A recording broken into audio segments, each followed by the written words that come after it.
Oke, assalamualaikum warahmatullahi wabarakatuh. Selamat sore adik-adikku semua. Oke, pada kesempatan kali ini ya kan, kita belajar tentang PBM berkaitan dengan tata-tata kalimat. Ya. Nah, di dalam tata kalimat itu kalau kita perhatikan, ya kan, dalam susunan gramatikal bahasa Indonesia, ya kan, ini kita ketahui di sini ada namanya wacana, dan lalu paragraf, ya, kalimat, klausa, frasa, kata, suku kata, dan huruf. Nah, untuk pertemuan kali ini kita belajar tentang frasa, klausa, dan kalimat. 3 bagian ini ya di dalam struktur gramatikal bahasa Indonesia.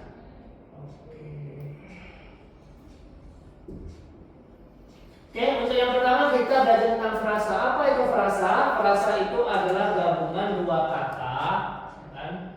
Dua kata atau lebih, ya, yang dia punya satu kedudukan. Contoh, ayah Budi sedang makan di rumah. Ini dia punya satu kedudukan. Istilahnya bisa disebut dengan apa? Non predikatif. Nah, ya, non predikatif artinya dia hanya punya satu kedudukan yang sama. Contoh kita buat dalam kalimat. Ayah Budi memotong rumput, misal. Ayah Budi memotong rumput. Nah, ya. Ini kalau kita lihat strukturnya, ya kan? Ayah Budi subjek, memotong, predikat, rumput, objek. Nah, ayah Budi ini kenapa dia frasa? Ini dia masih dalam satu kedudukan kalimat. Nah, yang dimaksud dengan non predikatif itu ini satu kedudukan kalimat yang menduduki fungsi subjek. Jadi dia bisa menduduki, bisa berupa dua kata atau lebih, ya. Kalau dia masih dalam satu kedudukan itu namanya frasa. Ya, bisa dipahami ya. Ini salah satu contohnya, ada ayah Budi sedang makan di rumah. Nah, dia bentuknya dua kata atau lebih yang dia mempunyai satu kedudukan, itu namanya frasa. Nah, apa bedanya dengan klausa dan kalimat? Nah, biasanya kalau frasa lebih mudah kita mengidentifikasi. Yang sulit adalah klausa dan kalimat tuh kadang yang kita masih bingung begitu. Nah, perbedaannya apa? Perbedaannya sebenarnya gampang sekali ya. Kalau kita perhatikan di sini, perbedaan antara klausa dan kalimat itu letaknya pada penggunaan tanda baca. Ya, ini tanda baca. Ya, kalau dia klausa, dia huruf A-nya huruf kecil. Lalu di akhirnya tidak ada tanda baca. Nah, itu dia. Tetapi jika dia bentuknya kalimat, ya, bentuknya kalimat, apa yang membedakan kalimat dengan klausa? Ya ini, dia ditandai dengan huruf kapital, lalu diakhiri dengan tanda baca. Tanda baca bisa banyak ya. Kalau tanda titik berarti kalimatnya kalimat pernyataan. Ya, ada tanda tanya, berarti bentuknya kalimat tanya. Ada tanda seru, berarti kalimat peringatan. Nah, ini tanda baca inilah yang membedakan kalimat dengan klausa serta penggunaan huruf kapitalnya. Oke, bisa dipahami ya. Jadi kalau frasa itu gabungan dua kata atau lebih yang unsurnya non predikatif, ya kan? Artinya punya satu kedudukan seperti ini. Sedangkan klausa itu sebelum kalimat kedudukannya, dan dia ditandai dengan huruf kecil dan tidak ada tanda baca. Sedangkan kalimat itu ada huruf kapital dan ada tanda bacanya, baik titik, tanda tanya, dan tanda seru. Nah, selanjutnya otomatis ketika kita sudah memasuki kalimat, otomatis ada unsur-unsur yang membangun dari kalimat tersebut, ya kan? Ya, karena kalau di klausa dia tetap ada subjek predikat, tetapi bedanya tidak ada huruf kapital dan tanda baca tadi. Maka di kalimat juga ada unsur yang membangun dari kalimat tersebut. Nah, unsur pembangunnya apa saja, Kak? Unsur pembangunnya ada subjek, ada predikat, ada objek, ada pelengkap, dan ada keterangan. Nah, oke, kita lihat satu persatu. Subjek itu cara mengidentifikasinya yang paling gampang adalah dia bisa ditanya dengan kata apa atau siapa di dalam kalimat tersebut. Sebenarnya seperti itu, yang mudah, yang sangat-sangat mudah sekali. Nah, biasanya mindset kita mengatakan bahwasanya subjek itu harus berada di awal kalimat, ya kan? Nah, ini mindset yang harus kita ubah. Subjek itu dia bisa berada di setelah predikat. Ya. Berarti nanti bentuk kalimatnya bukan kalimat biasa, namanya kalimat inversi. Dan biasanya mindset kita mengatakan bahwa subjek itu selalu kata benda. Tidak, subjek itu bisa berupa kata kerja. Ya, jadi dia tidak selamanya kata benda. Kita bisa lihat contohnya di sini. Presiden memberikan pidato, terjadi kebakaran, berolahraga itu menyehatkan. Kalau kita lihat di sini, presiden memberikan pidato, subjek, predikat, objek. Siapa yang memberikan pidato? Nah, siapa yang memberikan pidato? Yang memberikan pidato adalah presiden. Jawaban dari apa dan siapa itulah yang menduduki fungsi subjek tadi. Contoh yang kedua, dia tidak harus berada di awal kalimat. Terjadi kebakaran, ini kata kerja. Kata kerja apa? Ya, dia berupa kata kerja pasif. Menduduki fungsi apa? Predikat ya, predikat. Kebakaran sebagai subjek. Ini polanya kan berarti berubah menjadi predikat subjek. Nah, ini namanya kalimat inversi. Apa itu Pak kalimat inversi? Kalimat yang predikatnya mendahului subjek tadi. Boleh Kak? Boleh. Tetapi nanti kalau dalam soal UTBK ketika dia menanyakan soalnya seperti apa tuh biasanya yang kalimat inversi, pasti nanti harus dirubah. Dia tidak boleh kalimat inversi, harus dirubah lagi menjadi kalimat biasa. Berarti kebakaran terjadi, dirubah kembali, subjeknya di depan, predikatnya setelahnya. Nah, selanjutnya yang ketiga, dia tidak harus kata benda. Berolahraga itu menyehatkan. Berolahraga kata kerja, menduduki fungsi subjek. Ya, menyehatkan predikat. Berolahraga itu termasuk apa? Frasa. Ya, kita ingat dari frasanya. Sip. Oke, sampai sini ada pertanyaan mengenai subjek? Oke, bisa ya, bisa dipahami. Oke, kita lanjut ke predikat. Kalau subjek tadi mempertanyakan apa atau siapa, maka predikat tadi menjawab pertanyaan atas subjeknya. Mengapa atau bagaimana. Selanjutnya, predikat ini dapat ditandai dengan partikel kah atau lah. Dan yang paling penting, yang sering salah kita pahami adalah predikat itu selalu kata kerja, padahal predikat itu tidak harus kata kerja. Dia bisa kata sifat, dia bisa kata benda. Kita lihat contohnya. Uangnya banyak. Uangnya banyak. Dia cantik. Saya guru. Kamulah jiwaku. Nah, ya. Uangnya banyak. Mengapa banyak, ya kan? Ya, apa yang banyak ya? Mengapa atas jawaban subjeknya kan? Nah, uangnya yang banyak. Maka di sini subjek, di sini predikat. Yang kedua, dia cantik. Cantik berupa kata sifat tapi menduduki fungsi predikat. Dia subjek, cantik predikat, tetapi dia bentuknya kata sifat. Saya guru, subjek, predikat. Predikatnya apa ini? Kata benda. Jadi kata sifat, kata benda bisa menduduki fungsi predikat. Harus kata kerja? Tidak. Jadi dia bisa dalam bentuk kata sifat maupun kata benda. Selanjutnya, data detail dengan partikel lah atau tah. Kamulah jiwaku, berarti predikat subjek. Berarti bentuknya adalah kalimat inversi. Oke. Nah, yang paling penting, karena kalimat itu minimal harus memenuhi unsur subjek ditambah predikat, maka kedua ini adalah kata kuncinya. Ya.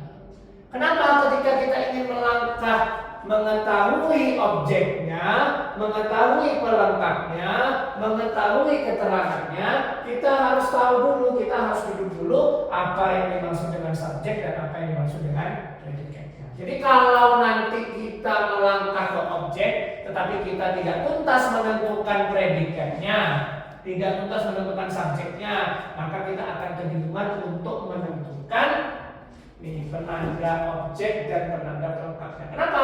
Karena objek dan pelengkap ini tergantung siapa predikatnya. Ya, maka penting sekali ketika kita ingin tahu objeknya apa, pelengkapnya apa, maka kita harus bisa menentukan predikatnya apa. Oke, bisa dipahami ya? Oke, selanjutnya kita berkaitan dengan objek. Nah, seperti yang saya sampaikan tadi, bahwasanya predikat itu yang menentukan setelahnya apa. Maka objek ini muncul apabila predikatnya itu berupa kalimat aktif transitif. Ya, ingat kalimat aktif itu ada dua. Ya, kalimat aktif itu ada dua, ada aktif transitif ya, dan ada intransitif. Bedanya apa, Kak? Bedanya pada struktur kalimat. Kalau transitif itu selalu berpola SPO, kalau intransitif SP bisa ditambah pelengkap atau keterangan. Ya, maka ketika kita ingin mengetahui di mana objeknya, berarti predikatnya kita harus pastikan berupa kalimat aktif transitif tadi. Ya, biasanya menandai transitif itu apa, Kak? Biasanya itu ditandai dengan imbuhan me, kebanyakan. Tetapi tidak menutup kemungkinan imbuhan me itu bisa berupa intransitif ya. Nah, nanti kita lihat cara lainnya untuk menentukan apakah dia ini objek dalam kalimat aktif transitif. Gampangnya, kalimat aktif transitif itu dia bisa dipindah posisikan menjadi subjek pada kalimat pasif. Contoh, kuntilanak memotong rambutnya, subjek, predikat, objek. Objeknya kita pindahkan ke depan pada yang kalimat pasif. Nah, berarti rambutnya ini subjek, dipotong berarti predikatnya berubah menjadi pasif, dan setelah predikat pasif merupakan pelengkap. Nah, ini berpindah posisinya. Masalahnya kadang ketika kita memindahkan posisinya, kita lupa bahwasanya dipotong ini sudah dalam bentuk pasif. Jangan setelah pasif ini bentuknya objek juga lagi masih. Ya, nggak boleh, karena biasanya kita kalau di SMP kan kebiasaan kan, subjeknya pindah ke belakang, ikutin pola yang di atas, nggak boleh. Padahal dipotong ini merupakan kalimat pasif dan setelah pasif itu adalah pelengkap. Nah, itu ya. Jadi gampangnya untuk menentukan objek ini, pertama bisa dipasifkan, dan yang kedua dia biasanya imbuhannya me karena dia kalimat aktif transitif, berarti verbanya berupa aktif transitif. Lebih gampang lagi bahwasanya kata objek itu wajib kata benda. Ya, objek itu wajib kata benda. Kalau subjek predikat itu punya banyak jenis kata, artinya dia bisa kata benda, bisa kata kerja, bisa kata sifat, tetapi di dalam objek dia wajib kata benda. Nih, Mbak Kunti ini kata benda nih, ya kan? Nah, rambutnya juga kata benda. Artinya dia memang objek itu wajib kata benda. Namanya objek, pasti dia kata benda yang akan muncul. Nah, baik, selanjutnya adalah pelengkap.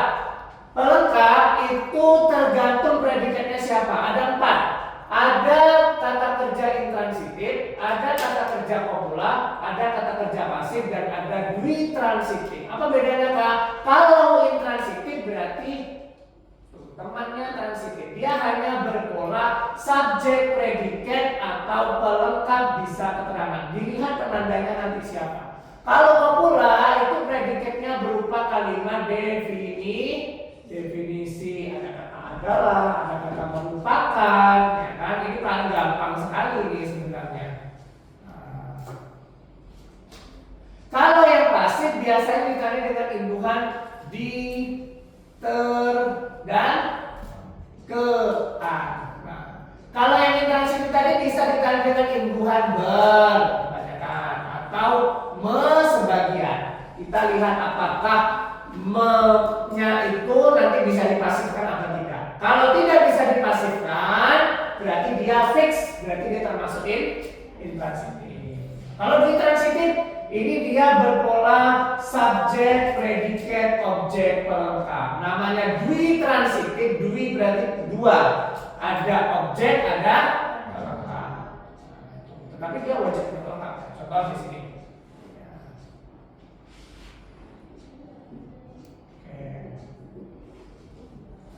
Adik bermain bola, subjek, predikat, pelengkap. Berarti penanda dari kalimat aktif intransitif. Bola ditendang oleh adik, bola subjek ditendang, predikat berupa pasif, oleh adik pelengkap. Ibu subjek membuatkan, predikat objek, ya kan? Kue pelengkap. Coba bisa nggak dipasifkan ini? Bisa ya kan? Dimana adik dibuatkan ya kue bisa, nah dibuatkan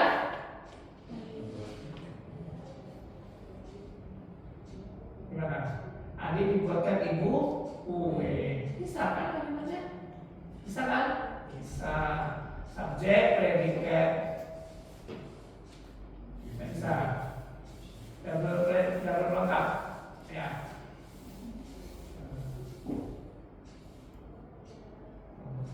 Atau dibuatkan kue oleh ibu, ya kan? Karena dia bentuknya persona ini guys. Sip. Kalau yang terakhir ini kopula ya, ada kata adalah. Ini kalimat definisi, berarti subjek, predikat, pasti, pelengkap. Yang paling gampang ini menentukan ini. Kalau dia pasif sama kopula, ini pasti setelahnya adalah pelengkap. Kalau ini juga imbuhan ber yang paling mudah ditemukan. Kalau imbuhan me yang mungkin kita ragu-ragu dalam menentukan apakah ini polanya subjek, predikat, atau sebagainya. Oke, baik. Sampai sini ada pertanyaan untuk suatu kalimat? Keterangan kalimat ada? Oke, kita lanjutkan untuk yang keterangan. Nah, keterangan ini anak bawang ya. Dia bisa berpindah-pindah posisi, ya kan? Didahului preposisi dan konjungsi yang bentuknya intrakalimat subordinatif. Perhatikan. Konjungsi itu banyak sekali jenisnya.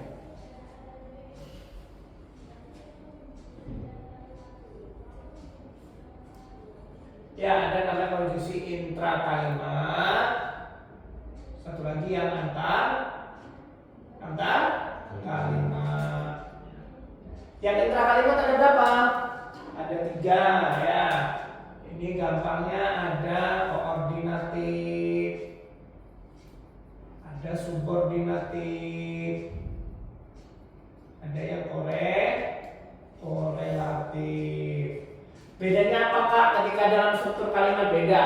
Ketika yang muncul intrakalimat koordinatif, contoh ada kata dan, dia tidak jadi keterangan tetapi ditulis di bawahnya adalah konjungsi. Kemungkinan setelahnya struktur baru, karena dia punya informasi yang sama, punya 2 klausa yang berbeda. Nah, contohnya bisa kita contoh sini. Adik bermain dan saya mencuci baju.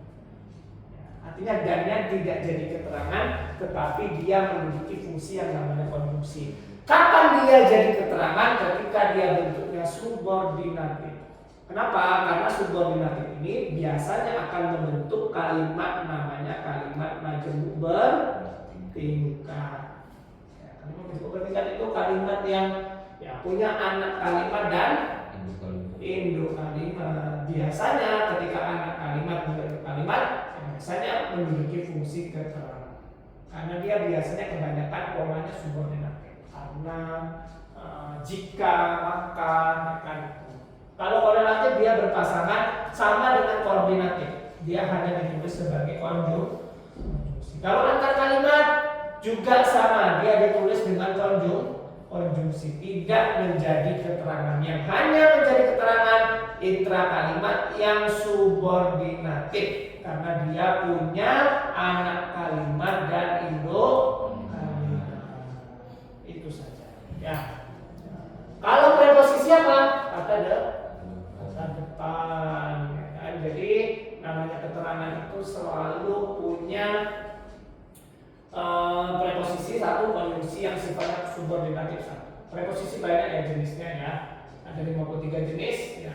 Tapi biasanya akan sering digunakan di dalam, tentang, ya kan? Dan sebagainya yang sifatnya kata depan, yang atributif seperti ini, dan ini biasanya menduduki fungsi keterangan. Satu lagi, keterangan itu dapat berpindah-pindah, baik dia di depan, di belakang, di tengah, antara subjek predikat bisa. Ya, kita contohkan salah satu. Paman menanam cabai besok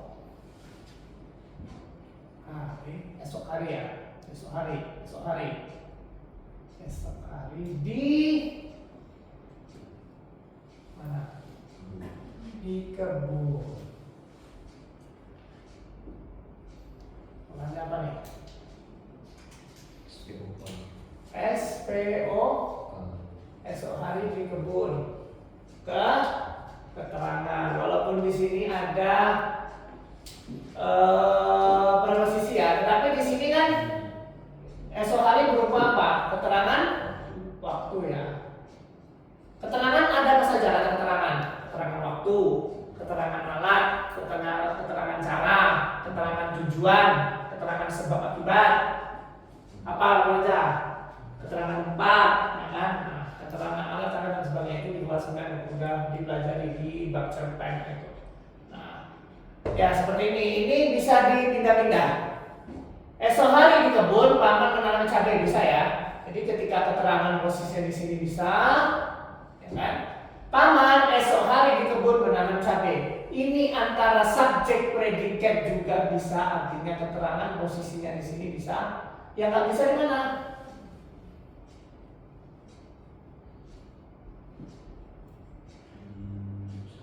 Nah, yang susah antara predikat dan objek. Bisa diletak, tetapi nanti kalimatnya jadi gimana? Jadi tidak efektif, ya kan? Kenapa? Karena setelah predikat transitif wajib ada objek. Jadi kalau dimunculkan keterangan antara ini, maka nanti tidak efektif kalimatnya. Nah, itu ditaruh di akhir bisa. Artinya apa? Keterangan ini dapat berpindah-pindah, di depan bisa, di antara subjek predikat bisa, di belakang objek bisa. Jadi punya banyak ini segmen, dia bisa tidak kemana-mana. Jadi dia hilang pun bisa nggak? Bisa. Nggak ada pun dia, kita tahu paman itu menanam cabai. Cuma yang diberikan keterangan esok hari di kebun, itu aja. Tapi ketika dia tidak ditunjukkan adanya keterangannya ya nggak apa-apa. Dia tetap tahu bahwasanya paman sedang menanam cabai. Di mana lokasinya? Di kebun. Kapan? Esok hari. Nah, keterangan itu kan hanya memberikan penjelasan pada apa yang diterangnya. Ya. Oke, ada pertanyaan sampai sini? Nggak ada? Oke, kira-kira masih ada yang ingin ditanyakan di sini. Nah, jadi ini materi kita untuk pola-pola kalimat atau kata kalimat di dalam pembelajaran bahasa Indonesia. Nah, nanti setelah belajar bagaimana cara kita menentukan paragraf. Mulai dari jenis-jenis kalimatnya juga akan kita tahu dulu. Setelah ini kita belajar jenis kalimat karena kita sudah bisa menentukan siapa subjeknya, siapa predikatnya, siapa objeknya, siapa pelengkapnya, ya kan?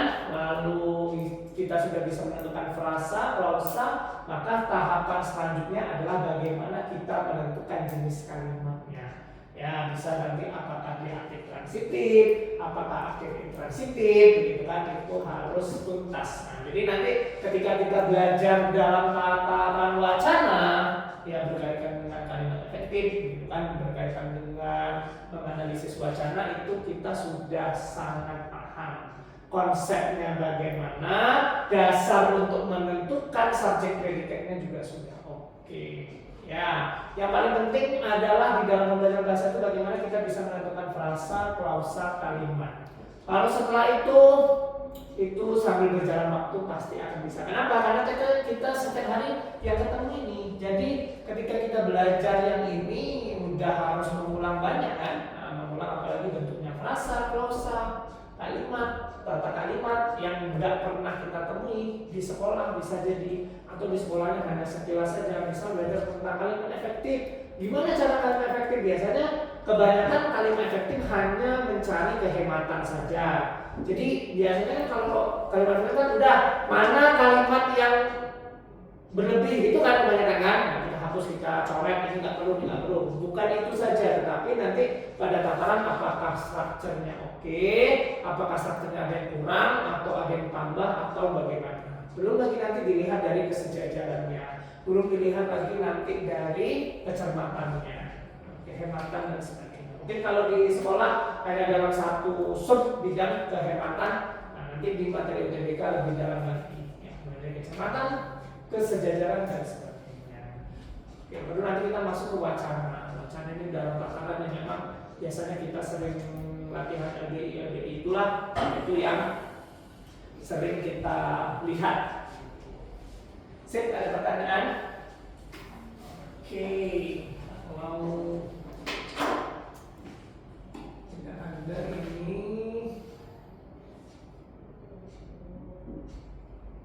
Jadi kalimat dasar itu sebenarnya harus punya SP ya, minimal ya, subjek predikat, kecuali dia kalimat aktif transitif, itu memang harus ada subjek predikat objek.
Oke, kalau